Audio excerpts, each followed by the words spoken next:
안녕하세요. 설렁탕집을 운영하고 있는 평범한 40대 여성입니다. 사람이 결혼을 하는 가장 큰 이유는 서로 의지하고 싶은 마음 때문인 것 같아요. 저 또한 그랬고요. 나이가 먹어 늙은 후 옆에 기대고 의지할 사람이 필요하다고 생각했으니까요. 어쩌면 운 좋게도 첫 번째 결혼에 대한 좋은 기억밖에 없었기 때문에 깊게 생각도 하지 않고 섣부르게 결혼을 결정한 거였을 수도 있고요. 사연을 시청하시는 분들 중에서는 결혼을 앞두고 있으신 분이나 재혼을 앞두고 계신 분들이 계실 텐데요. 모든 분들이 결혼에 대해 신중하게 선택을 했으면 하는 마음에서 이렇게 사연을 보내게 되었네요. 저는 실패를 했지만 아직 기회가 있는 시청자분들께서는 올바른 선택을 하시면 좋겠는걸요. 그리고 한 가지 당부해드리고 싶은 것이 있다면 결혼이 나의 인생을 구원해 줄 거라는 생각을 버리는 것이 좋다는 것입니다. 결혼은 인생을 구하는 것이 아니라 그저 공유하는 것이거든요.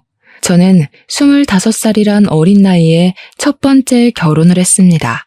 딱히 사고를 쳤다거나 하는 건 아니었지만 항상 늘 같은 곳에서 곁을 지켜주는 남편을 볼 때면 결혼을 해도 되겠다는 확신이 들었거든요.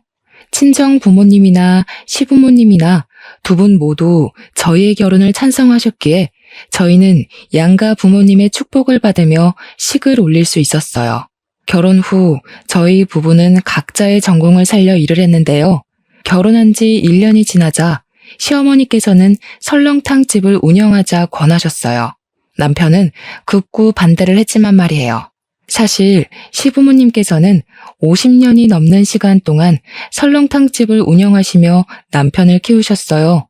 종업원을 쓰기는 했지만 연세가 있으신 두 분께서 젊은 사람도 없이 그 큰 설렁탕 가게를 운영한다는 것은 체력적으로도 정신적으로도 많이 힘든 일이었죠. 남편도 그걸 알기에 가게 일이라면 진절머리를 치며 반대를 한 것이었고요.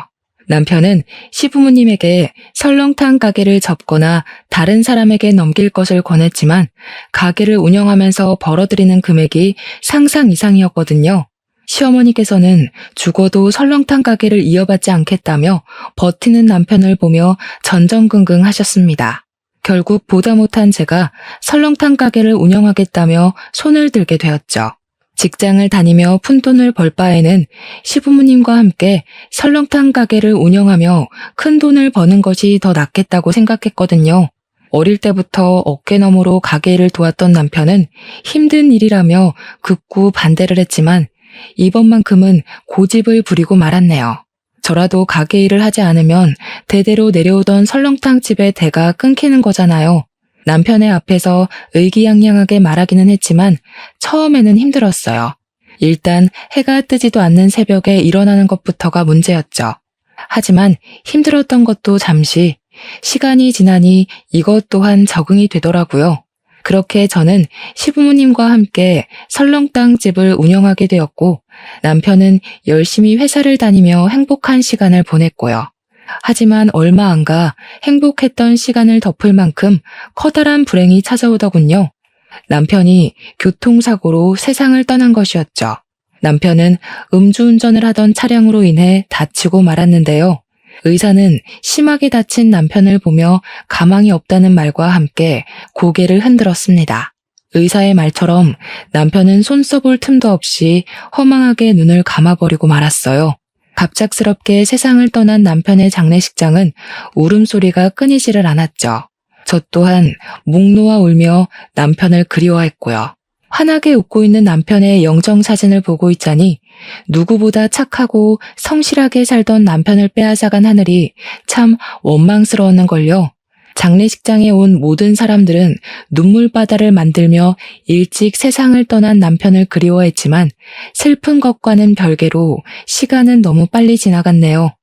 남편의 장례식이 끝난 후 설렁탕집을 열 때면 저와 시부모님은 아무렇지 않은 척하긴 했지만 남편의 흔적을 볼 때면 그만 참지 못하고 눈물을 터뜨리고 말았어요. 그러던 중 시어머니께서는 저를 따로 불러 서류를 하나 건네주셨습니다. 이만 각자 살 길을 찾아가라면서요. 아직 이렇게 젊은데 아들 위하는 욕심 하나에 우리가 어떻게 내 앞길을 막을 수 있겠니? 이제 그만 다 잊고 좋은 사람 만나 새 출발해라. 그동안 늙은이 소원대로 힘든 일도 도맡아서 해주고 우리 아들하고도 잘 지내준 거 내가 잊지 않고 기억하마. 어머니, 갑자기 그게 무슨 말씀이세요?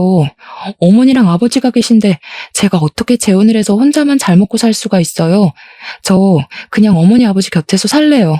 아가, 지금은 힘들겠지만 젊고 제일 예쁜 날 다시 좋은 배필 만나서 아기도 낳고 어여쁘게 살아야지. 한번 사는 인생 우리한테 얽매여서 허송세월 보내지 말고 그만 새 출발해라. 내가 사부인한테도 체면이 안 서서 그래.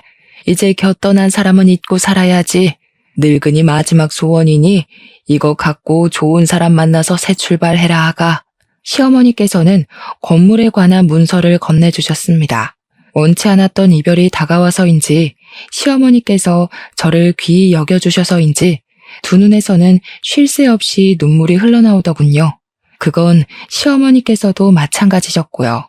그 후에도 몇 번이나 시어머니에게 재혼을 하지 않겠다고 말씀을 드렸지만 시어머니는 매섭게 저를 내치셨네요. 아마 자신 때문에 제가 재혼을 하지 않을까 하는 걱정 때문이겠죠. 그렇게 저는 딸처럼 금이야 오기야 보듬어 주셨던 시부모님의 품을 떠나 새 출발을 하게 되었네요. 제일 먼저 한 것은 부동산을 찾아가는 일이었어요. 수중에 있는 금액으로 상가를 구하기 위해서였죠. 부동산에 들를 때만 해도 혹시나 마음에 드는 상가가 구해지지 않으면 어쩌나 걱정을 했지만 다행스럽게도 부동산 중개인은 저의 마음에 드는 상가를 구해주기 위해 노력했습니다. 그 덕분에 저는 힘 하나 들이지 않고 괜찮은 상가를 들어갈 수 있게 되었고요. 새로 구하게 된 상가는 위치도 위치였지만 무엇보다 친정 부모님 댁과 가깝다는 점이 참 마음에 들더군요. 가뜩이나 연이은 이별로 인해 헛헛한 속을 부모님께서 채워주시는 것 같았거든요. 어머니께서는 새로운 상가에서 카페나 꽃꽂이 가게 같은 것을 열길 바라셨어요. 괜찮은 남자를 만나기 위해서는 다른 사람들이 보기에 있어 보이는 장사를 해야 한다면서요. 어머니에게는 참 죄송한 말씀이지만 저는 애초에 남들이 다 하는 꽃꽂이나 카페 같은 걸 할 생각이 없었어요. 비록 시부모님과 이별을 하기는 했지만 50년이 넘는 시간 동안 운영하시던 설렁탕집을 저라도 대를 이어서 운영하고 싶었으니까요. 그래서 부모님의 반대도 무릅쓰고 다시 설렁탕 가게를 차리게 된 것이었죠. 간단하게 상가를 수리한 후 바로 영업에 들어가고 저는 장사가 안 되면 어쩔까 하는 걱정을 할 틈도 없이 바쁘게 움직이게 되었어요. 사람들의 소문을 듣고 전국 방방곡곡에서 찾아왔거든요. 부모님께서는 하루라도 빨리 좋은 사람 만나 재혼하길 원하셨지만 가게 일만으로도 눈코 뜰 새 없이 바빴기에 지난 3년 동안 재혼 상대를 찾기는커녕 제대로 된 연애 한 번 하지 못하고 일만 하게 되었죠. 하지만 등잔 밑이 어둡다는 말처럼 저는 3년 만에 운명처럼 다가온 사람과 새로운 인연을 시작하게 되었습니다. 바로 건물을 구해주었던 부동산 중개인이었죠. 부동산 중개인은 일주일에 4번은 꼭 저희 가게로 출근 도장을 찍었고 이를 계기로 저희는 허물없는 친구 사이가 되게 되었답니다. 다른 사람에게는 할 수 없던 이야기까지 털어놓으면서요.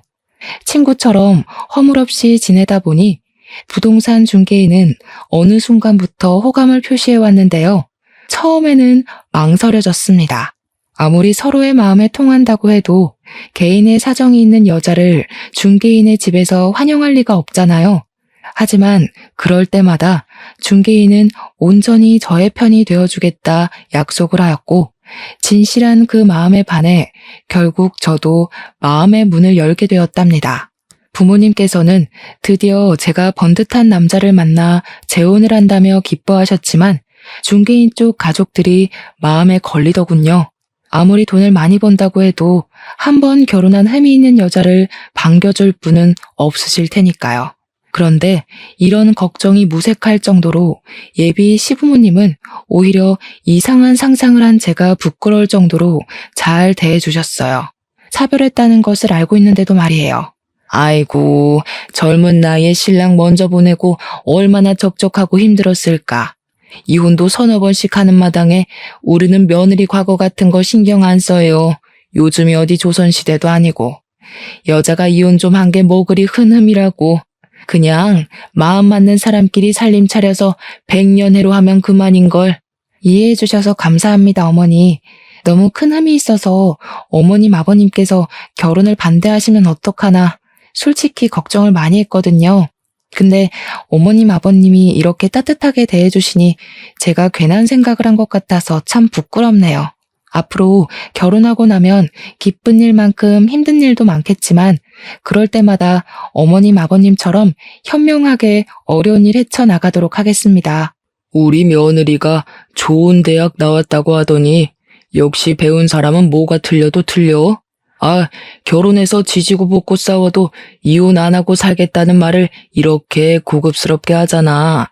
안 그런가, 임자? 당신, 괜히 결혼도 안 한 애들 앞에서 입방정 떨어서 집안 망신시키지 말고 점잖게 좀 있어요. 결혼도 안 한 마당에 시아버지가 무게도 없이 촐싹거리면 며느리가 당신을 뭐라고 생각하겠어요? 제발 채통 좀 지켜요. 우리 이이가 아가씨 같은 며느리 볼 생각에 기뻐서 호들갑을 떤 거니까 너무 안 좋게 생각하지는 말아요. 알았죠? 그럼요. 오히려 아버님께서 워낙 밝으셔서 좋은걸요. 제가 기준 씨도 잘 만났지만 어머님, 아버님 같이 다정하고 쾌활하신 분과 가족이 될 수 있어서 참 다행인 것 같아요. 그럼요. 우리 집이 돈이 없어서 그렇지 화목하기는 얼마나 화목한데. 아가씨는 우리 집에 시집 온 걸 감사하게 생각해야 된다니까. 어머님, 아버님을 보니 이 사람과 결혼을 결심하길 참 잘했다는 생각이 들었어요. 아무리 남편이 좋다고 해도 시부모의 등살 때문에 부부의 인연을 다하지 못하고 헤어지는 사람들이 얼마나 많은데 저희 시부모님께서는 힘이 있는데도 불구하고 흔쾌히 저를 가족으로 받아주시니 참 감사한 일이었죠. 결혼을 한 후에는 하루하루가 행복했습니다. 남편과 함께 신혼을 즐기고 있자니 오랫동안 잊고 있던 행복감이 물밀듯이 밀려왔는걸요. 한 가지 아쉬운 것이 있다면 시부모님께서는 가끔씩 아무런 연락도 없이 불쑥불쑥 신혼집을 찾아오신다는 문제가 있었지만 그건 큰 문제가 되지 않았어요. 가끔 불편하기는 해도 모든 것이 친해지고 싶어서 한 행동이신 거니까요. 곧 가족으로서 빠르게 적응하고 나면 이런 행동은 없어질 거라고 굳게 믿었고요. 하지만 이건 어디까지나 혼자만의 착각이더군요. 시부모님께서는 쾌활하게 가족으로 맡아주신 것이 아닌 잠깐 자신들의 욕심을 위해 쾌활한 척 탈을 쓰고 연기를 하고 있는 것이었죠.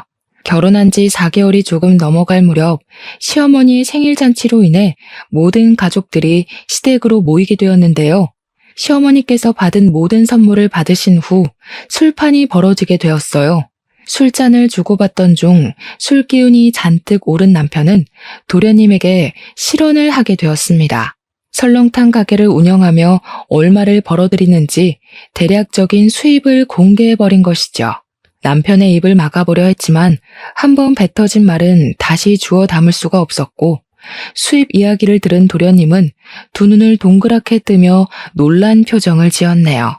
아마도 평범한 설렁탕 가게를 운영하면서 대기업에 다니는 자신보다 경제적으로 더 풍족할 줄은 몰랐던 모양이었어요. 약간의 정적이 있은 후 도련님은 농담 반 진담 반으로 툭툭 농담을 던지기 시작했죠. 기분 좋은 농담이었다면 저 또한 웃는 낯으로 대했겠지만 도련님이 건넨 농담은 상당히 기분이 나쁘더라고요. 시댁 식구들이 다 모인 자리에서 전 남편의 이야기를 꺼내니 기분 좋게 대하는 것이 더 이상한 거잖아요. 이야, 우리 형수님 지금 보니 완전 날로 먹으면서 돈 버시네. 요즘 사람들 설렁탕이라면 잘 먹지도 않아서 간신히 입에 풀칠이나 하고 사실 줄 알았거든요. 의외네요. 힘 하나 안 들이고 떼돈 벌 줄 알았으면 나도 뼈 빠지게 공부해서 취업하는 게 아니라 설렁탕집이나 여는 건데. 말 나온 김에 나도 회사 때려치우고 설렁탕 가게나 하나 차릴까 봐요. 제대로 된 대학도 안 나온 형수도 이만큼 돈 벌어서 먹고 사는데 나라고 못할 건 없잖아요?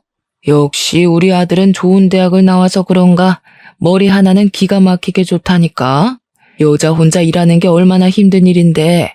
아가, 이참에 내 시동생한테 가게를 맡기는 게 어떻겠니? 원래 장사든 큰일이든 남자가 나서서 해야 잘 되는 법이잖니. 물론 여자 혼자서 그 큰 가게 운영한 것도 참 대단한 일이긴 하지만 그래도 가게 명의는 남자 이름으로 되어 있어야지. 그래야 무슨 일이 생겨도 든든한 남자 뒤에 숨어서 덕을 보지 않겠어? 그럼 저희 가게를 도련님 명의로 바꾸라는 말씀이세요? 그래, 갑작스럽겠지만 시간 지나고 보면 이 시엠이 말대로 하길 참 잘했다고 생각할 거다. 지금이야 너희 부부 사이에 애도 없으니 처녀 때랑 똑같이 식당 운영할 수 있다고 쳐도 애 낳고 살림하다 보면 그게 어디 쉬운 일이니? 집안일 하면서 애 보기도 벅찰 텐데 나중에 절절 매면서 일면식도 없는 사람한테 가게 맡겨서 홀랑 사기당하는 것보다 가족한테 맡기고 편하게 식당 일 봐주면서 월급 받아 먹는 게 좋지. 잠깐씩 일하고 월급 200씩 가져가면 그것만큼 좋은 직장이 어디 있니? 결혼한 여자는 어떻게 됐던 남자 주머니에서 나오는 돈을 받아 먹어야 편한 법이야. 서방도 있는 여자가 돈 욕심 부리는 것도 안 좋은 거다. 에이, 엄마. 아무리 그래도 사장님이었는데 200이 뭐예요? 만지던 돈이 있는데 못해도 250은 줘야지. 형수, 저 그렇게 쪼잔한 놈 아닌 거 아시죠? 저한테 가게 맡겨주시면 일 안 나오셔도 달에 250은 챙겨드릴 테니 저한테 가게 넘기는 거 잘 생각해 보세요. 형이랑 현수님 나이도 있는데 이제 편하게 애 가질 생각해야죠. 아무리 그래도 형이 우리 집 장손인데 우리 엄마한테 번듯한 아들 하나는 안겨줘야 될 거 아니에요. 참 기가 막혔습니다. 정중하게 부탁을 해도 분점을 내줄까 말까인데 아예 가게 명의를 도련님 앞으로 바꾸라니요.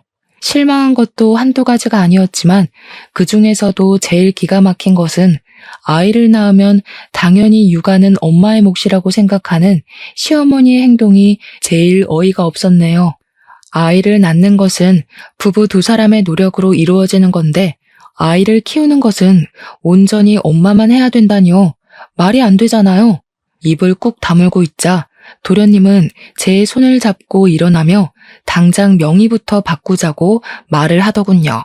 콧노래를 부르며 겉옷을 걸치는 시어머니도 강제적으로 손을 잡아 끄는 도련님도 참 뻔뻔하다는 생각이 들었습니다.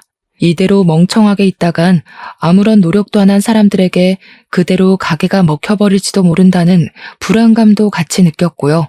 그래서 도련님에게 잡힌 손을 빼내며 단호하게 설명을 했죠. 아무리 생각해도 이건 아닌 것 같네요. 제가 설렁탕 가게 운영하는 3년 동안 도련님이 저한테 도움 준 적 한 번도 없잖아요. 어머니도 마찬가지고요. 말이야, 제가 걱정되어 그러는 거라고 하지만 실상은 지금 운영하는 가게가 돈이 잘 벌린다고 하니까 어떻게든 가게에 자기 숟가락 올리려고 용쓰는 거잖아요. 지금 도련님이 하시는 행동은 남의 재산 날로 먹으려고 하는 도둑놈이랑 다를 게 없는 거예요. 형수 말씀이 좀 지나치신 거 아니에요? 저도 돈 벌 만큼 버는 놈입니다. 도둑이라뇨. 듣기 거북하네요. 제가 말하는 게 듣기 거북하셨나요? 저도 똑같아요. 노력이라고는 털끝만큼도 안 한 사람이 돈 된다는 말에 군침 흘리면서 육아니 뭐니 쓸데없는 말 갖다 붙이면서 가게를 통째로 삼키려고 하는데 기분이 좋을 리가 없죠. 가족이라고 이름표만 붙여놓는다고 해서 모든 일이 용서되는 건 아니잖아요. 아가, 너 지금 시애미도 있는데 시동생한테 그게 무슨 말버릇이냐? 도련님한테 버릇없이 굴었던 건 사과드리겠지만 어머니께서도 다 가족이 되는 과정에서 겪는 문제라고 생각하고 너그럽게 이해해 주세요. 피 섞인 가족들끼리도 돈 때문에 싸우는 세상에 피 한 방울 안 섞인 가족끼리 돈 문제 가지고 싸우면 얼마나 보기 흉하겠어요. 조금 정없이 들릴 수도 있겠지만 이렇게 선을 그어놔야 나중에 돈 문제로 얼굴 붉힐 일이 없죠. 계획대로 가게를 갖지 못해서인지 아니면 자신의 잘못을 꼭 집어 민망했기 때문인지 시어머니와 도련님의 얼굴은 붉게 상기되어 있었습니다. 결혼한 지 1년도 안 된 며느리가 자신들에게 따박따박 말대답을 할 줄은 꿈에도 몰랐겠죠. 하물며 저는 한 번 결혼을 했다는 흠까지 달고 있었으니까요. 저 또한 시댁 식구들과 얼굴을 보고 부딪히며 돈 문제로 싸우고 싶지는 않았어요. 하지만 처음부터 허술한 모습을 보인다면 다음에는 더 큰 것을 바랄 게 틀림없었기에 어쩔 수가 없었는걸요. 도련님과 싸움이 있은 후 저를 대하는 시부모님의 태도는 전과는 많이 달라졌습니다. 설거지조차 하지 못하게 하셨던 시부모님께서는 소위 말하는 시자 노릇을 하기 시작했거든요. 밤 11시가 넘는 시간에 자신의 다리가 아프다는 이유로 차로 1시간이 넘게 가야 하는 시댁으로 저만 부른다거나 허락도 없이 집에 들어와 살림살이에 대한 꾸중을 늘어놓는 행동을 서슴없이 하셨죠. 이쯤 되면 왜 이혼을 하지 않고 살았냐고 물어보실 텐데요. 이유는 간단했습니다. 시댁 식구들 사이에서 남편은 갈등을 중재하기 위해 부단히 노력을 했으니까요. 하루하루 살얼음판 같은 시간을 보내던 중 도련님께서도 결혼을 하며 아파트로 이사를 가기로 했는데요. 아쉽게도 1억이 모자라 평수가 작은 집으로 이사를 가야 된다고 하소연을 하더군요. 그 말을 듣자마자 시어머니는 점수를 딸 수 있는 좋은 기회라며 당장 통장을 털어 1억을 보태라고 말씀을 하셨고요. 빌려주는 것이야 그럴 수도 있겠지만 눈치를 보아하니 도련님은 1억을 꿀꺽할 생각인 것 같았어요. 그래서 단칼에 거절을 했죠. 적은 돈도 아니고 억이나 되는 돈을 남의 손에 쥐어줄 수는 없는 일이잖아요. 남이 쓰던 중고품을 불쌍해서 걷어줬더니 어디 감히 시댁 어려운 줄을 모르고 따박따박 말대답을 해. 네 어미가 집에서 시부모 앞에서 말꼬리 잡으면서 대들라고 그렇게 버르장머리 없이 가르치던? 이래서 남 손때 탄 헌건 집에 들이는 게 아니라고 했는데 어떻게 사람한테 어떻게 중고품이라는 말을 할 수가 있어요? 이 사람이나 되니까 저랑 결혼해서 살아주는 거예요. 이 사람 아니면 저 아직도 노총각 신세 못 면하고 어머니 밑에서 밥이나 축 내면서 살았을 거라고요. 어머니가 이 사람 물건 취급하면서 하대하면 제가 무슨 낯으로 장인어른이랑 장모님을 뵙겠어요? 1억이 땅 파서 나오는 푼돈도 아니고 통장에 1억이 없어서 못 빌려주는 게 저희 잘못은 아니잖아요. 뭐야? 장손이라고 귀 키워놨더니 어디 저런 되바라진 것한테 올려서 어미한테 대들어? 남들한테 웃음 팔고 술 팔아 장사하는데 통장에 1억이 없기는 왜 없냐? 그저 저 몹쓸 것이 피 한 방울 안 섞인 시댁 식구들한테 돈 쓰기가 아까우니까 발 빼는 거지. 나는 가족한테 돈 아끼면서까지 구두쇠짓 안 한다. 너 같은 거 며느리라 부르기도 싫고 우리 집에 들이기도 싫다. 그러니 당장 짐 싸서 나가. 어머니, 정말 왜 이러세요? 저 어머니 아들이기 전에 이 사람 남편이에요. 어머니가 진짜 저를 귀하게 생각하신다면 이 사람한테 하대하는 것도 멈추시고 제발 사람답게 대해주세요. 지금 돈 가지고 아까워서 쩔쩔매는 건 어머니잖아요. 이 집 팔아서 돈 마련하면 될 걸 어머니도 그러기 싫으니까 이 사람한테 덤터기 씌우면서 책임 전가하는 거잖아요. 어머니가 뭐라 하시던 저 이 사람이랑 헤어질 생각 없어요. 그러니까 계속 이 사람한테 하대하고 못 살게 굴 작정이시라면 저 어머니랑 손절할 수밖에 없어요. 아이고, 자식 새끼라고 키워놨더니 어미 앞에서 손절한다는 말이나 하고 가슴이 썩어 문드러져도 이것보다 아프진 않을 게다. 저 방자한 것이 뭐라고 속닥거렸기에 이 어미한테 손절을 한다는 얘기가 나와? 남편은 급기야 손절 이야기까지 꺼내며 방패막이 되어주더군요. 그런 남편의 모습을 보며 참 고맙다고 미안하기도 했네요. 저와 결혼하지 않았더라면 남편이 시어머니와 틀어질 일도 도련님과 얼굴을 붉히며 싸울 일도 없었을 테니까요. 시댁 식구들과 크게 싸운 후 남편은 정말로 시댁의 발길을 끊고 생활을 했어요. 제 입에서 먼저 시댁에 가자는 말을 할 정도로 남편은 시댁과 담을 쌓고 살았어요. 오죽하면 고집 센 시어머니와 도련님이 먼저 연락을 해 사과를 할 정도로 남편은 참 단호했죠. 시댁 식구들이 아무리 뭐라고 해도 상관없었습니다. 남편은 언제나 든든한 방패막이 되어주었으니까요. 시댁 식구들이 뭐라고 하던 든든한 편이 되어주는 남편이 있으니 결혼 생활을 하는 동안 크게 불편한 점은 없었어요. 그렇게 저희 부부는 한동안 잔잔한 시간 속에 여유로운 신혼생활을 즐길 수 있었네요. 하지만 사람이 살면서 계속 좋은 일만 있을 수 없듯이 저희에게도 문제는 찾아왔어요. 전세 사기가 극성을 부리며 부동산 중개업 일이 이전처럼 수입이 나오지 않는 것이었죠. 중개업 일은 생활비를 간신히 충당할 정도로 사정이 안 좋아졌고 남편은 다른 일감을 찾아 일을 하게 되었는걸요. 막노동 일로 힘들어하는 남편에게 가게를 같이 하자고 제안을 했는데요. 그렇게 되면 부부끼리 같이 할 시간이 줄어든다며 고개를 흔들더군요. 물론 같이 가게를 연다면 같이 할 시간이 줄어들기는 하겠지만 그래도 막노동 일로 피곤에 찌들어 여기저기 파스를 붙이는 모습을 보는 것보다는 나을 것 같았습니다. 계속해서 가게 운영에 대한 문제로 실랑이를 하던 중 남편은 뜻밖에도 사업을 하겠다며 돈을 빌려달라고 하더군요. 중고차 사업 말이에요. 처음에는 의아했지만 남편은 평소 차를 좋아하기도 하고 차에 대한 지식도 많은 편이었기에 중고차 사업을 시작하면 잘할 수 있을 거란 생각이 들었고 남편에게 사업 자금을 빌려주게 되었죠.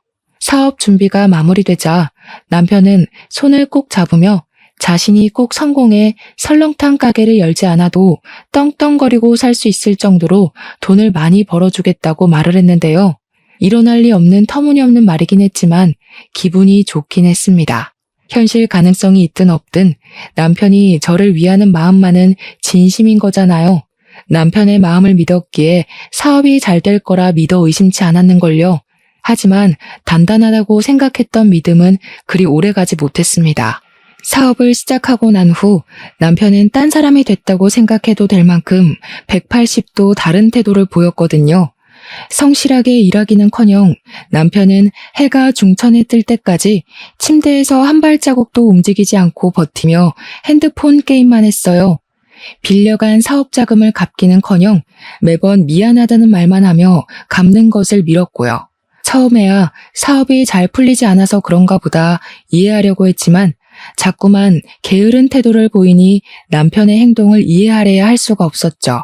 저도 사업을 하는 입장으로서 자신만의 사업을 하는 게 얼마나 고단하고 힘든 일인지 알기는 했지만 그래도 한번 시작한 일이니 끝까지 책임지고 최선을 다하는 것은 당연한 거잖아요. 하지만 이상하게도 남편은 어디서 돈이 났는지 중고차 사업을 시작한 후 비싼 외제차며 명품같이 값나가는 것들에 돈을 쓰더라고요. 이쯤 되니 남편이 도박이나 사채에 빠졌다고 확신을 하게 되더군요. 그래서 아무도 몰래 남편의 회사로 찾아가게 된 것이죠. 몰래 잠입하는 마음으로 몰래 회사로 들어갔는데요. 중고차가 진열된 앞에는 도련님과 남편이 같이 서 있더군요. 깜짝 놀랐습니다. 아무리 가족이라도 사업은 같이 하지 않는다고 먼저 말을 꺼낸 사람은 남편이었거든요. 더군다나 도련님은 돈 욕심이 많아서 사업을 같이 하면 절대로 안 된다고까지 말을 했고요. 남편과 도련님의 눈을 피해 몸을 숨기고 있자 둘이 하는 대화가 들려왔어요. 대화를 엿들을 생각은 아니었지만 거리가 가까운 편이라 그런지 둘의 대화는 너무 선명하게 들려왔습니다. 진짜 형은 비위도 좋아. 도대체 형수 같은 드센 여자랑 어떻게 한 입을 덮고 사는 거야? 시댁 식구한테도 그렇게 쏘아붙이는데 다른 때는 어떻겠냐고. 솔직히 나는 형수가 전에 한번 갔다 오기도 했으니까 우리 집에 바싹 엎드려서 자기 간이랑 쓸개도 다 내주면서 살 줄 알았다? 엄마도 그거 보고 형이랑 형수 결혼시킨 거잖아. 근데 웬걸? 발톱만한 일에도 손해보려고 하면 발작을 일으키면서 난리를 피우는데 어우, 나는 억만금을 준다고 해도 형수 같은 여자랑 못 살아. 네가 그러니까 아직도 월급쟁이 신세 못 면하고 사는 거야. 큰돈 벌려면 기센 여자 비위 맞출 능력 정도는 있어야지. 너는 공부 잘하는 것만 성공인 줄 알았지? 인생에서 공부머리보다 더 중요한 게 눈치머리야. 막말로 만날 구박하는 상사랑 사는 것보다야 드세더라도 마누라랑 살면서 돈 빼는 게 훨씬 낫지. 그리고 그렇게 즐기고 드센 여자들이 또 잘해주면 금방 넘어와요. 형, 잔머리 하나는 끝내준다니까. 형수한테 돈 뜯어내려고 우리끼리 짜고 친다고 누가 생각이나 하겠어? 그래도 형수 계속 데리고 살 생각은 아니지? 통장 잔고 다 뽑아먹고 나면 바로 버려야지. 너 같으면 찔러도 피 한 방울 안 나올 것 같은 여자랑 애 낳고 백년해로 하면서 살 수 있겠냐? 그나마 돈이라도 있으니까 씹히지도 않은 질긴 성격 받아주면서 있는 거지. 자고로 결혼은 네 형수처럼 남자 알기를 자기 발밑으로 보는 여자가 아니라 남편만 아는 순종적인 여자랑 하는 거야. 아, 불쌍한 우리 형수. 형수는 자기 남편 속이 이렇게 시커먼 줄 생각도 못할 텐데. 생각해보면 형수도 안 되긴 했어. 젊어서 남편 먼저 보내고 재혼한 남자는 숟가락으로 자기 통장 잔고 퍼먹을 생각만 하고 있으니. 불쌍하긴 과부 인생 잠깐이나마 구제해준 걸 고맙게 생각해야지. 입을 틀어막으며 튀어나오려는 목소리를 참기는 했지만 두 눈에서 흘러내리는 눈물까지는 어쩌지 못했는걸요. 진실된 남편의 행동을 보고 결혼을 결심한 것인데 그 모든 것이 다 돈을 노리고 한 가짜였다뇨. 믿을 수가 없고 믿고 싶지도 않았습니다. 하지만 남편은 계속해서 도련님과 대화를 하며 현실을 부정한 기회조차 주지 않더군요. 물밀리듯 덮쳐오는 배신감에 치가 떨리기도 하고 한편으로는 아무런 의심 없이 남편을 믿은 스스로가 너무 바보같이 느껴지기도 했네요. 모든 진실을 알고 나니 다시 집에 들어가는 것조차 겁이 났어요. 집 곳곳에 남아있는 남편의 흔적을 볼 때마다 남편의 저를 향해 했던 온갖 안 좋은 말들이 떠오를 것 같았거든요. 도망치고 싶기도 했죠. 아무리 가까운 사람이라고 해도 나에게 해가 되는 행동을 한다면 가차없이 처리를 할 거라고 다짐을 했었는데요. 막상 가까운 상대를 처리해야 할 현실이 닥쳐오니 그러지도 못하겠더라고요. 상황이 이렇게 되니 문득 전 시부모님들이 떠올랐어요. 욕심 때문에 딸처럼 아껴주시던 시부모님도 버리고 재혼해서 벌을 받는 건 아닐까란 생각이 들었으니까요. 예전에 저였다면 당장 증거부터 잡겠다며 설쳤겠지만 충격이 커서인지 도저히 그럴 힘이 나질 않았어요. 복수를 하기는커녕 밥을 넘기는 것조차 힘들어 한동안은 죽만 먹어야 했죠. 하지만 계속해서 시짜짓을 하는 시어머니와 가증스럽게도 그런 시어머니를 막으려는 신용을 하는 남편을 보니 더 이상 이렇게 살 수는 없다는 생각이 들었어요. 그래서 그때부터 이혼 전문 변호사를 고용해 이혼 준비를 시작한 것이죠. 이혼 소송을 걸자마자 남편은 팔짝 뛰며 가게로 달려왔습니다. 신발도 짝짝이로 신고 말이에요. 갑자기 이혼이라니. 여보, 왜 그래? 혹시 준경이랑 같이 사업하는 것 때문에 화나서 그런 거야?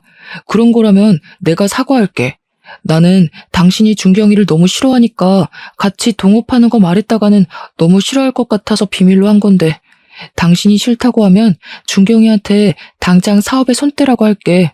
당신은 내가 언제까지 당신 소나기에서 놀아날 거라고 생각했던 거야? 내가 그렇게 바보 천치로 보였어? 식구들이랑 짜고 치면서 앞에만 가리고 연기하면 내 돈 다 뜯길 때까지 속아줄 줄 알았냐고. 당신 연기 실력 끝내주더라. 아주 감쪽같이 속았어.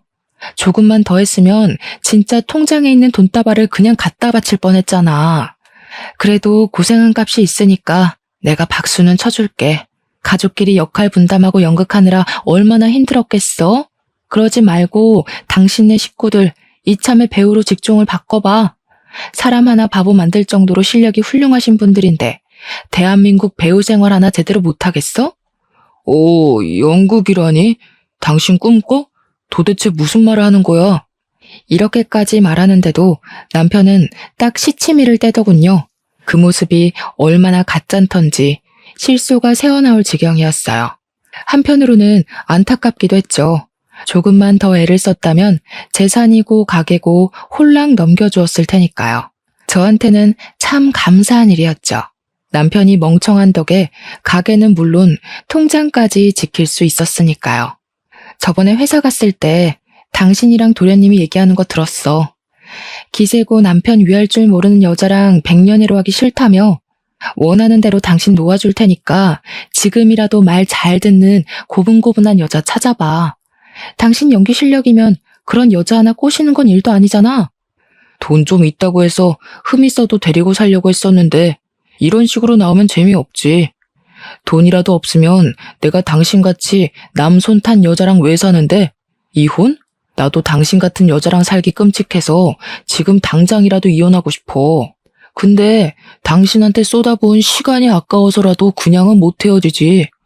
나도 변호사 선임해서 재산 분할값은 톡톡히 받아낼 테니까 두고 봐.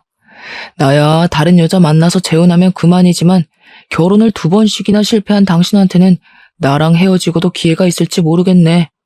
이혼녀 꼬리표가 시간 지난다고 사라지는 것도 아니고 주제 파악을 이렇게 못해서 되겠어? 당신 같은 사기꾼한테 내 재산 뜯겨가며 말년에 돈 없어서 절절거리는 것보다야 이혼녀 꼬리표 달고 마음대로 돈 쓰면서 인생 즐기면서 사는 게 훨씬 낫지. 그리고 자기만 고고한 척 깨끗한 척 하지 마. 나한테 이혼녀 꼬리표가 붙었으면 당신 이마에는 사기꾼이라고 써붙여져 있으니까. 뭐야? 이제 이혼해서 서방이고 뭐고 눈에 뵈지도 않는다 이거야? 지금까지 사기꾼보다 더한 인간을 남편이라고 한 이불 덮고 자면서 내 돈으로 사업까지 차려줬는데 눈에 뵈는 게 있겠어? 혹시나 딴 말 할까봐 말하는 건데 나 당신한테 빌려줬던 사업 자금 무조건 받아낼 거고 위자료도 청구할 거야.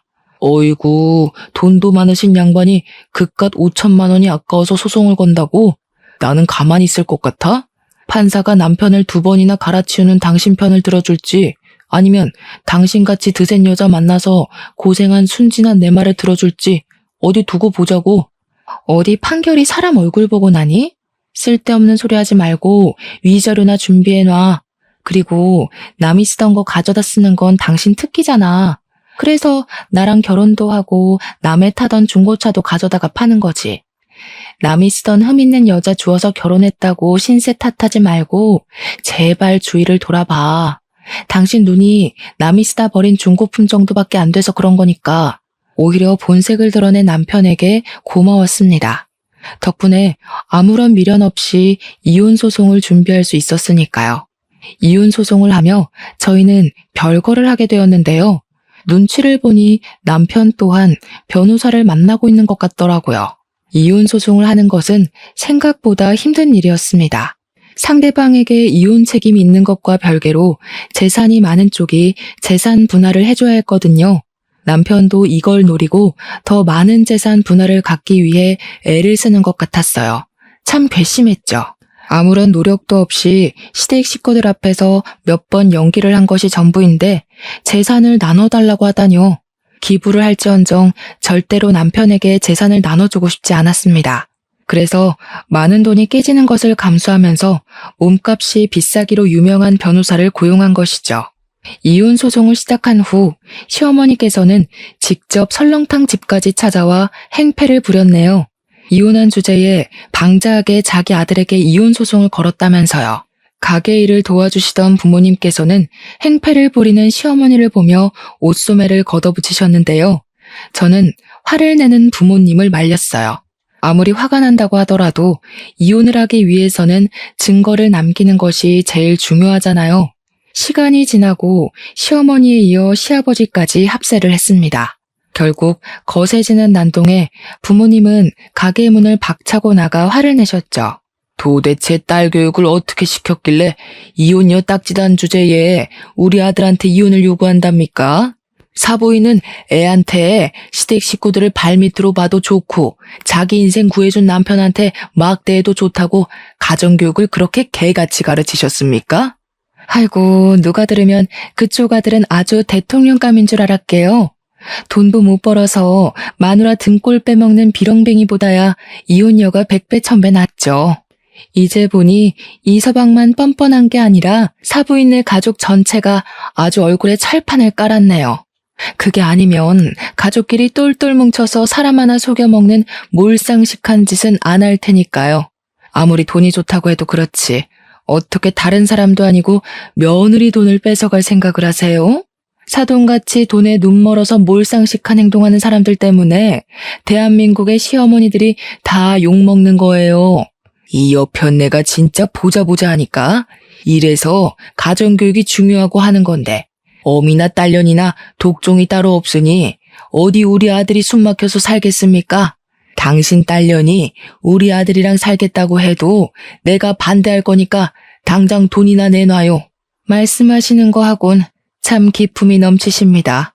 사돈, 자기 마음에 안 든다고 욕이나 찍찍 뱉어대시고 어디 계속 상스러운 말씀만 해보세요. 그럴수록 사돈 이미지만 깎아내려지는 거니까. 그리고 왜 우리 딸이 그쪽 아들한테 돈을 줘야 됩니까? 먼저 사기꾼처럼 우리 딸 돈 가져가겠다고 사기친 사람이 누군데? 지금 이렇게 멀쩡한 남의 가게에서 시위할 게 아니라 나가서 휴지 쪼가리라도 주우면서 푼 돈이라도 버세요. 우리 딸한테 위자료 내려면 그쪽 아들 수입 가지고는 턱도 없을 테니. 저 옆에 내가 어디 감히 그 더러운 주둥이로 우리 아들 이름을 올려? 어디 내가 가만히 있을 것 같아? 시어머니는 그기야 손톱을 세우고 어머니에게 달려들기까지 했습니다. 시아버지와 아버지가 아니었다면 몸싸움이 크게 벌어지고도 남았을 만큼 시어머니는 격한 감정을 주체하지 못하고 있었어요. 시어머니는 시아버지에게 잡히고도 정신을 못 차리고 씩씩거리며 화를 냈는데요.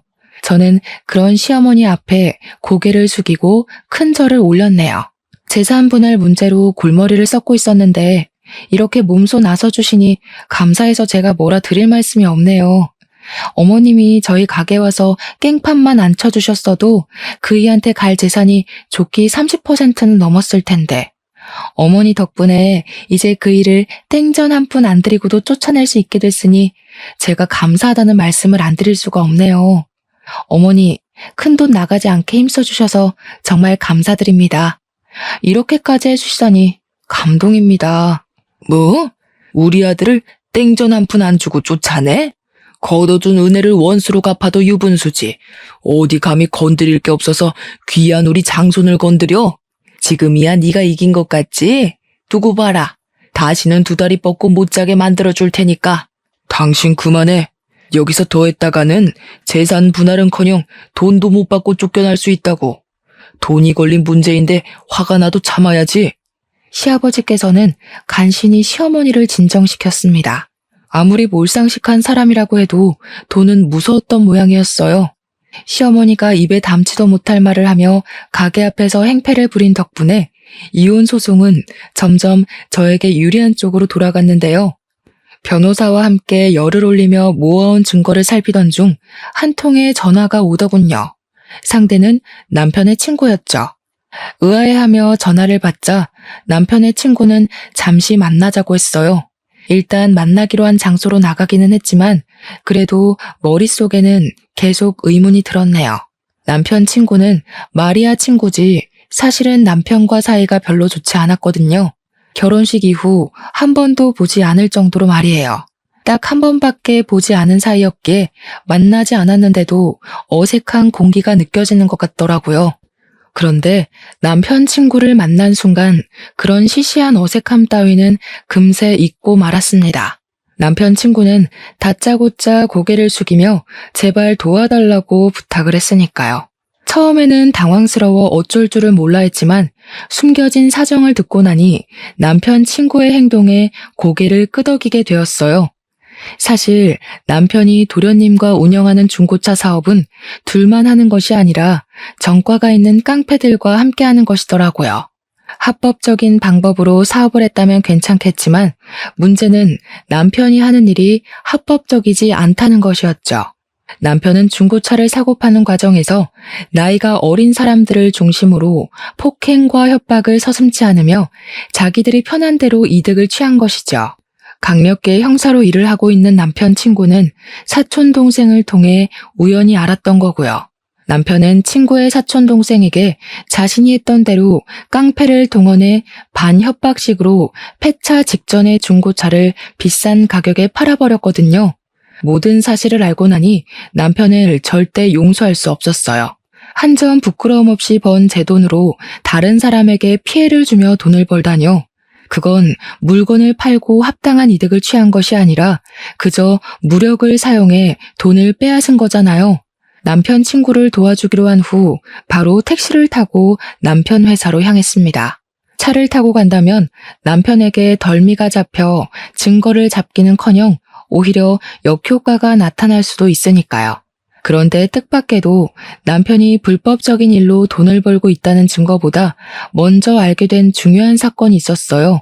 바로 남편이 다른 여자와 외도를 저지르고 있다는 것이었죠. 남편은 제가 와 있는 줄도 모른 채 다정하게 내연녀와 깨어는 채 비싼 외제차를 타고 어디론가 향하더군요. 남편이 외도를 저지르고 있다는 것을 발견했을 때는 배신감이 들기는 했지만 그렇다고 사경을 헤매며 모든 것을 포기할 정도로 힘들지는 않았네요. 이미 남편이 회생 불가능한 쓰레기인 걸 안 상태였기에 크게 충격적이지 않았거든요. 남편이 외도를 저지르고 있는 것을 카메라에 잘 담은 후 담장 너머로 사무실을 크게 돌았는데요. 아무래도 혼자서 증거를 잡기는 어렵겠더라고요. 그래서 친한 동생에게 사정을 말한 후 남편 회사에 청소부로 취업을 해달라고 부탁을 하게 되었죠. 마침 남편의 회사에서는 청소부를 구하고 있었기에 참 다행스러운 일이었죠. 그렇게 한 달 동안 친한 동생은 착실하게 자신이 모은 증거를 가져다 주었는데요. 모아놓은 증거를 본 순간 서류를 바닥에 떨어뜨리고 말았습니다. 남편은 그동안 협박만 한 것이 아니라 대포차와 도난 차량을 유통하고 거래하는 등 온갖 더럽고 불법적인 일은 다 저지르고 다니면서 돈을 벌고 있다는 사실을 알게 되었거든요. 남편이 고쳐 쓸 수 없는 쓰레기라는 것은 알고 있었지만 이 정도 악질일 줄은 몰랐는걸요. 고생해서 증거를 모아준 동생에게 두둑한 보상을 한 뒤 바로 남편 친구에게 전화를 걸었죠. 남편 친구는 바로 이 정도면 바로 구속을 할 수 있을 것 같다며 고맙다는 인사도 잊지 않고 해주었는데요. 운명의 장난인지 잠잠하던 핸드폰이 울리며 전화가 오더라고요. 남편한테 말이에요. 전화를 받자 남편은 다짜고짜 병원으로 오라고 하더군요. 알고 보니 만취한 상태로 음주운전을 하던 도련님이 화물차와 충돌을 하는 바람에 크게 다쳐 입원을 하고 있던 것이었죠. 병원에 가보니 시어머니는 의식을 잃은 도련님 앞에서 목 놓아 울며 도련님과 사고가 난 화물차 주인을 저주하고 있었습니다. 정작 불쌍한 것은 아무 죄가 없는 화물차 주인인데 말이에요. 잠자코 앞에 서 있자 시어머니는 갑자기 저의 멱살을 잡으며 화풀이를 하기 시작했어요. 이 망할 것, 세상 떠난 전 남편 흔적을 그대로 달고 들어오더니 기어코 네가 사고를 치는구나. 우리 집에 들어오지만 않았어도 우리 아들이 이 사달이 나지는 않았을 텐데 당장 우리 아들 살려내라 이 몹쓸 거사. 생사람 잡지 마세요. 누가 보면 제가 도련님한테 제발 술이 떡이 돼서 운전대 잡으라고 시킨 줄 알 거 아니에요. 어머니 자꾸 쓸데없이 저한테 화풀이 하시는데요. 도련님이 다친 건 어디까지나 술 먹고 운전한 도련님 잘못이잖아요. 내가 지금 뚫린 입이라고 함부로 짓거리는구나. 내가 이러라고 널 여기 부른 줄 아냐? 당장 내 아들 목숨값이나 내놔. 다시 시작되는 돈 타령에 진절머리가 날 정도였습니다. 결국 저를 여기로 부른 이유가 돈 때문인 거잖아요. 다시 막무가내로 나오는 시어머니에게 한 소리를 하고 싶었지만 남편 친구에게서 전화가 오더군요. 남편을 구속하기 위해 현재 있는 위치를 알려달라고 하는 것이었죠. 그렇게 위치를 알려준 지 얼마 뒤 남편 친구는 다른 형사들을 데리고 병원으로 들어왔습니다. 저는 남편 친구에게 위치를 알려주기 위해 앞장섰고요. 그런데 남편 친구와 함께 병실 안으로 들어오자 남편은 눈이 뒤집혀서 추궁을 하기 시작하더군요. 자신 몰래 바람을 피웠냐면서요. 어이가 없었습니다. 자신은 대놓고 다른 여자와 의도를 즐겨놓고 추궁을 하다뇨. 식당에서 해프게 웃음 흘리고 다닐 때부터 알아봤어야 하는 건데 바람을 피워도 하필 내가 아는 사람이랑 피울 건 뭔데? 그래, 결혼도 2번 했는데 바람이라고 못 피울 거야 없지. 원래 유책 배우자는 가지고 있던 재산 더 내놔야 되는 건 알고 있지? 이 일을 계기로 당신 가지고 있는 재산은 깡그리 긁어올 테니까 각오해. 마누라 재산 탐내기 전에 같이 경찰서부터 가줘야겠는데 이 자식이 남의 마누라랑 바람 피운 주제에 경찰서는 무슨 경찰서야? 형사식이나 되는 놈이 남의 마누라랑 바람 피운 주제에 뭐가 그렇게 잘나고 당당하게 고개를 빳빳이 들고 있는데 나 너한테도 상간남 소송 걸 테니까 두고 봐. 남편 친구는 아직도 정신을 차리지 못하는 남편을 한심하게 쳐다본 후 밖에서 대기하고 있던 형사들을 불러 남편의 손목에 수갑을 채우게 했습니다. 그제야 현실을 깨달은 남편이 당황하며 설설 기기 시작했고요. 환자가 있는 병원에서 무슨 행패냐? 형사라는 자식이 어디 죄 없는 내 아들 손목에 수갑을 채워? 죄를 지었으니까 수갑을 차는 거죠. 불법적인 일하면서 남의 눈에 피눈물 나게 했는데 이 정도 수갑 차는 거야 대수도 아니죠. 남편 친구는 그동안 남편이 저질렀던 모든 악행을 간단하게 설명했는데요. 그 말을 듣자마자 시어머니와 남편은 금세 바닥에 무릎을 꿇으며 싹싹 빌기 시작했습니다. 제발 감옥에 가지 않을 수 있게 도와달라면서요. 나 이대로 감옥 가면 당신한테 위자료 주기는커녕 빌렸던 돈 원금도 못 갚을지 몰라. 우리 사이가 틀어져서 이혼하는 건 맞지만 당신 돈은 지켜야 할 거 아니야. 그러니까 비싼 변호사 써줄 거지? 내가 정신 나갔다고 원금보다 비싼 돈 발라가면서 당신한테 비싼 변호사 붙여주게? 왜? 그동안 깡패들이랑 순진한 젊은 애들 협박해서 돈 맛볼 때는 이렇게 수갑차게 될 거라고는 생각도 못했나 보지? 쓸데없는데 힘 빼지 말고 그냥 조용히 가서 죗값이나 달게 받아. 그게 당신이 할 수 있는 유일한 속죄의 길이니까. 아이고 아가, 작은 애도 사경을 헤매는 와중에 우리 장손까지 없으면 나는 어떻게 살라고. 이 늙은이 마지막 소원이라 생각하고 제발 도와주렴. 내가 이렇게 싹싹 비마. 어머니, 남들 괴롭히고 죄지은 게 어머니가 무릎 한번 꿇는다고 해서 없어지는 건 아니잖아요. 어머니가 저한테 맨날 하시던 말씀 있잖아요. 제대로 교육도 못 받아서 이혼도 2번씩이나 하고 사는 거라고. 어머니도 마찬가지세요. 어머니가 아들을 양심 없게 키우신 덕분에 이 사람 죗값 받는 거니까 업보라 생각하고 너무 억울해하지 마세요.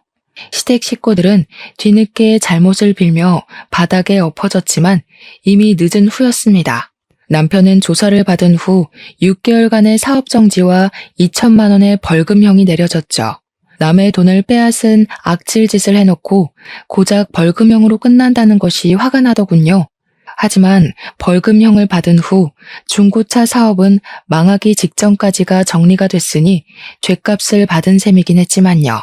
사업을 접은 후 남편은 툭하면 가게를 찾아와 2번 이혼 후 혼자 살면 안 좋은 점들을 나열하며 재결합을 요구하는데요. 차라리 사람들의 손가락질을 받으면 받았지 죽었다 깨어나는 한이 있더라도 남편과 다시 잘해볼 생각은 손톱만큼도 없습니다. 애원이 통하지 않자 남편은 시부모님까지 데리고 와 같이 엉터리로 적힌 각서를 내밀며 다시 잘해보라고 말을 했어요. 각서에는 2번 다시 시댁과 연락하지 않겠다는 내용이 적혀 있었고요. 아들이 재결합하지 않는다고 하자 쪼르르 달려와 같이 무릎을 꿇기까지 하는데 시댁과 연을 끊고 산다니 절대 지켜지지 않을 내용이었죠. 자꾸 가게 찾아와서 영업 방해할 시간 있으면 나가서 돈이라도 벌어. 나한테 빌린 돈 아직도 안 갚았잖아. 위자료에 빌린 돈을 갚을 게 한두 가지가 아닌데 태평하게 무릎이나 꿇고 있으면 어떡해. 나는 당신한테 10원 한 장까지 다 받아낼 거니까 소송 걸리기 싫으면 가서 돈이나 벌어. 아무리 내가 잘못을 했다고 해도 같이 산 세월이 있는데 이 정도 잘못은 눈 감아줘야 되는 거 아니야? 앞으로 내가 잘할게. 인생에 딱 한 번 있을 실수라고 생각하고 제발 받아줘. 지금 당신을 다시 받아주면 이 일을 시작으로 사는 내내 사고치고 돌아다닐 텐데 내가 뭐가 아쉬워서 당신이 질질 흘리고 다닌 뒤치다거리만 하고 살아야 되는데 나 일해야 되니까 쓸데없는 소리 하지 말고 당장 나가. 자꾸 가게 앞에 버티고 서 있으면 당신 친구 부를 거야? 당신도 자존심이라는 게 있을 텐데 또 불미스러운 일로 친구 얼굴 보고 싶지는 않을 거 아니야.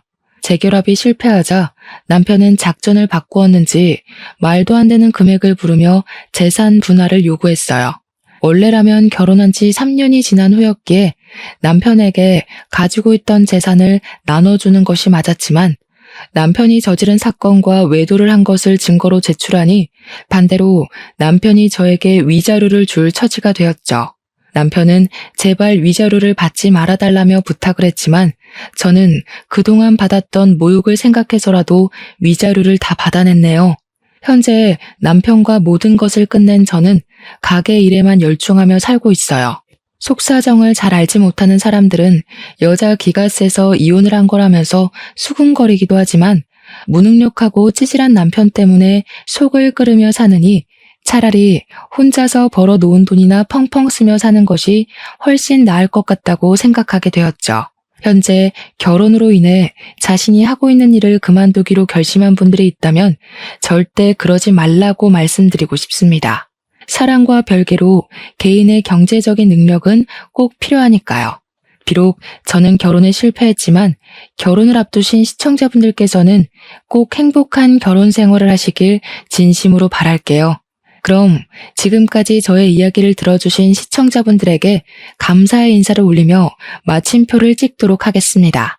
사연을 들어주신 시청자분들 진심으로 감사드립니다.